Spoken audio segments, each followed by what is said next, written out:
যাত্রা শিল্পকে বাঁচিয়ে রাখতে তৎপর পূর্বস্থলী দক্ষিণ বিধানসভার বিধায়ক তথা রাজ্যের মন্ত্রী স্বপন দেবনাথ।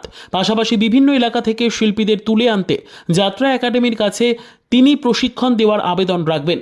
এ বিষয়ে তিনি মন্ত্রী অরূপ বিশ্বাস ও মন্ত্রী ইন্দ্রনীল সেনের কাছে দৃষ্টি আকর্ষণ করবেন বলে জানান। এদিন পূর্বস্থলী 2 ব্লকের কালেখাতলা 2 গ্রাম পঞ্চায়েতের তেলনীয় পাড়া বন্ধুমহল পাঠাগার সংলগ্ন স্বাধীন ভারত নাট্য সংস্থার উদ্যোগে যাত্রা শিল্পকে বাঁচিয়ে রাখতে একটি কর্মশালা হয় রবিবার। উপস্থিত ছিলেন রাজ্যের মন্ত্রী স্বপন দেবনাথ, পূর্বস্থলী উত্তরের বিধায়ক তপন চট্টোপাধ্যায়, জেলা তথ্য সংস্কৃতি আধিকারিক রামশঙ্কর মণ্ডল, মন্তেশ্বরের বিখ্যাত নাট্যকার ভৈরব গঙ্গোপাধ্যায়ের পুত্র মেঘদূত গঙ্গোপাধ্যায় প্রমুখ। এদিন এই মঞ্চ থেকে বেশ কয়েকজন যাত্রা শিল্পীকে সংবর্ধিত করা হয়।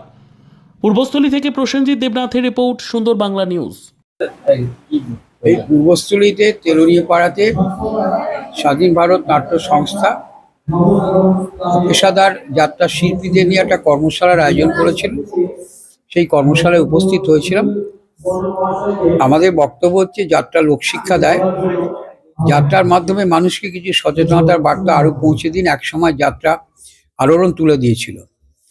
বাংলার মুখ্যমন্ত্রী মমতা বন্দ্যোপাধ্যায় যাত্রা একাডেমি করেছেন, প্রশিক্ষণের ব্যবস্থা আছে।